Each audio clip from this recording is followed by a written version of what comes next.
Welcome to Book Time with Ryan. I am Ryan, and today I'll be talking about The Art of Fielding by Chad Harbach. Is that how you say his last name?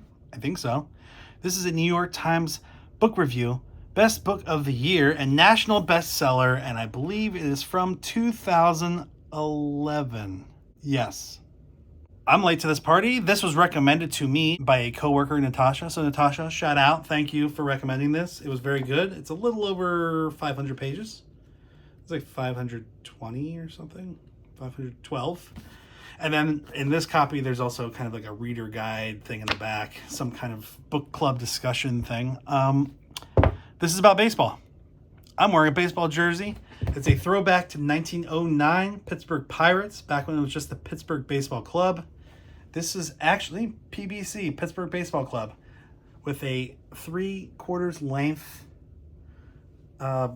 sleeves. It also came with pants, and then I had to go the extra mile to get the hat.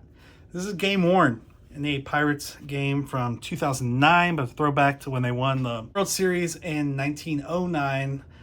I love this. I rarely wear it. I will wear the hat sometimes. It's really cool. When I think of baseball books and even baseball movies, I always think of old-timey baseball. But this is set in probably 2010, maybe around there. So it's not, although Chad Harbach had been working on this for 10 years. So I guess it goes back to 2000, but it's definitely not back into the early 1900s. And it's cool. I give it 4 stars. I really enjoyed it. I didn't know what to expect. I knew there was some kind of tie-in with Moby-Dick, not as much as I thought there might be. And there were times where I was reading this thinking that maybe this was a modern retelling of Moby-Dick, but it was not, as far as I can tell. Although if I try hard enough, I can probably kind of attribute different things going on in the book to themes in Moby-Dick. I just don't know if that's intentional or if it's me reaching or what. But I'll kind of go over what happens in this book. And I will say that it doesn't really end with any... It's really open-ended. There's no conclusion. There's a lot of things that could happen in the end. I don't know what does end up happening. But what we're doing is we're following... Most of the action takes place in upper, I think, Minnesota or Wisconsin. They're the same state, right? Basically. They like cheese and there are a lot of Germans. I don't know which one. I should. I think it's Minnesota, but it might be Wisconsin. It's really far north. And maybe it says... Oh, Wisconsin. It is Wisconsin. We're following a few students and the president of a school called Weddish College. It's fictional. I had to Google that because I wasn't sure. And it is fictional. And the team is called the Weddish Harpooners.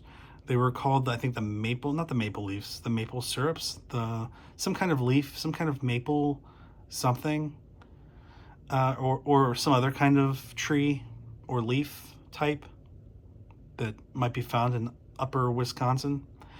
But it's a small D3 college, and we're really following a number of baseball players from this D3 program. I went to a D3 school. D3 is where the purest of the pure in college athletics is. It's not based on the money. It's based off of the love of the game. Now you know. So we're there. It starts actually with this kind of summer tournament this guy named Schwartz is involved in, and there's this tiny kid who looks weak, and he's little, and he's playing summer ball too. And they play a game. I think they beat the team. And then after the game, Schwartz is just sitting there watching, picking something up. And this kid named Henry, Scrimshantler, goes out and he starts practicing at shortstop. And he's super smooth and he's perfect, basically. Henry reads religiously the book called The Art of Fielding. And it's by this, I don't know if he's a fake, like a fictional ball player or not. Probably. Aparicio something. I don't know. I never actually said it out loud. And he reads this book about fielding. It's this all-star shortstop from the majors, and he really takes everything in that to heart, and this is what he lives for. And after Schwartz sees him, Schwartz is he is going into his sophomore year, I think, or junior year. No, sophomore year at Weddish. He's their catcher, and he also plays on the football team. He starts talking to this kid. He's like, "Look, you gotta do this. You're amazing," kind of thing. And eventually, he's recruited to play at Weddish, and goes there, and he's kind of Schwartz's pet project. Schwartz knows he doesn't have all the talent in the world. He's applied to law schools for when he graduates, and he really wants this phenom, Henry, to be the best ever, and he thinks he can be. So he really works on his strength and conditioning, just his awareness, and gets him a chance to play shortstop on the team, and they never look back. He is amazing until his junior year, where he suddenly has problem. He overthrows the first baseman, and he's thinking like, what, almost like second by second, what is he doing? He overthrows it. It goes a wild throw, an error, and he's trying to get this record for number of games without an error in college ball. He's right in line with that, but he overthrows the first baseman, and it hits his teammate Owen in the face and knocks him out. And Henry thinks that Owen's dead. He's not, but Owen's rushed to the hospital, and he has to take off. But after that, Henry starts having issues. They call it the Stever Blass syndrome or something. It's basically like, just for some unknown reason, he hit this wall, and he hasn't been right since. And that's what a lot of the book is following up on. It's Henry running into that wall, overthinking things, it getting worse and worse and worse. He's one of the top prospects in the draft. They think he's going to go number 1 for shortstops. And then he starts having all these problems, and the team starts to suffer a little bit because of that. You follow different members of the team, too. There's also the president of the college, Offenlight.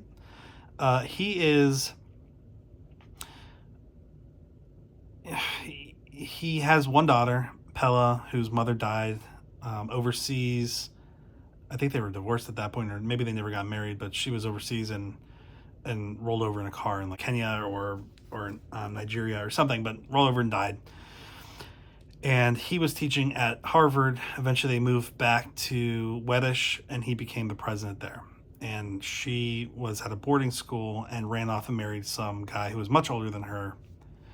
And now, I don't know how many years later, 5 years, 10, 8, something years later, she's really depressed, and she leaves her husband, David, while he's on a work trip, and heads back to Weddish and wants to start over. As a student, she's with her dad. Well, her dad is going off through his own thing. Like, he was quite the ladies' man growing up, but he takes a liking to Owen. And he's kind of battling with himself because he doesn't think of himself as gay, but he understands that he loves this kid who's a student. So it's an inappropriate relationship. And Owen also has feelings for him, so they get into a relationship, which, so you see that develop. Eventually that comes out, and then Offenlight's going to have to step down because it's a violation of their rules.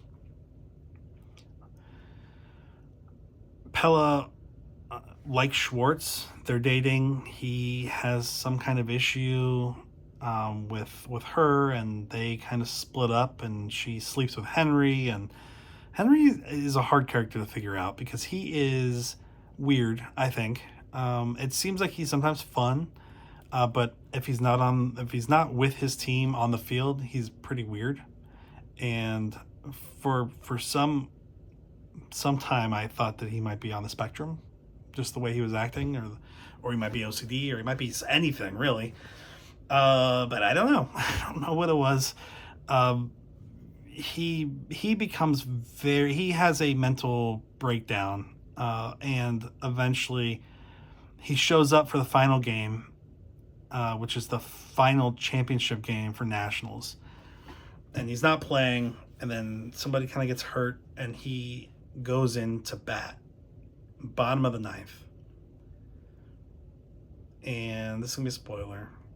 He leans into the pitch and gets hit in the head, demands that he be allowed to stay in the game, and then gets the winning run. He is the winning run. And he wakes up later in the hospital. He's been like starving himself. It's really, he's been going through a lot of weird stuff.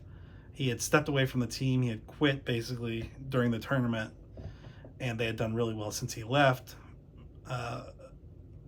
Offenlight was going to go visit Owen because the tournament was in South Carolina, but as he figured out that he had been discovered by the school and was going to have to step down, he gave those tickets, his flight, to Henry, so Henry could go.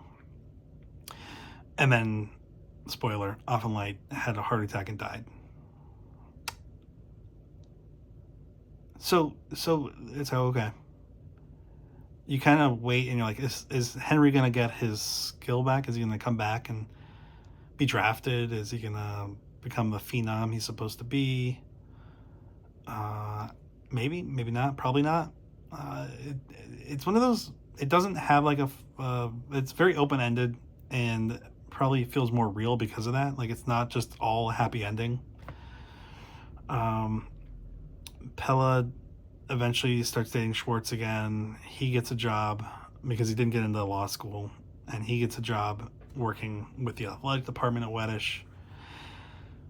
Owen's going off to Japan on some kind of scholarship, fellowship thing. Henry wants to stay on for his senior year, even though he was drafted and got a $100,000 signing bonus. So it ends with Henry and Schwartz doing some drills, and Henry being off the entire time until the second to last throw. And at that throw, he kind of let himself go and like went blank and just reacted, which is what he was supposed to be doing all the time. He just started overthinking stuff. So he made a perfect throw. And then Schwartz was like, oh wait, there's one more ball. And that's how it ends. That's the ending of the book. In between there, Offenlight is buried, and they exhume his body and take him out to sea and bury him in the lake because that's what he would have liked. He had prior experience at sea. Offenlight was a Melville expert, and he actually discovered some text at Weddish when he was a student, and Weddish had a different mascot, different theme and everything, and he discovered this trip that Melville made to Weddish and the speech that he gave in the original text. And because of that, the school really leaned into that and changed their mascot to the Harpooners, erected a statue of Herman Melville at the school. It really kind of was what Gert Offenlight built his career around, including a book called Sperm Squishers or something, Sperm Squeezers, which is a reference to something that happens in Moby-Dick. And that's the book. I thought it was good. It's not my typical book. I probably wouldn't have read it or found it had it not been for Natasha recommending it. And I think that recommendation came about because I had been talking about Moby-Dick. So I liked it. It was different. It was a page turner, but it ended up not going anywhere since it was so open-ended, and I'm not used to that in books. But I burned through it. I mean, 512 pages, I think, within a week I had read it.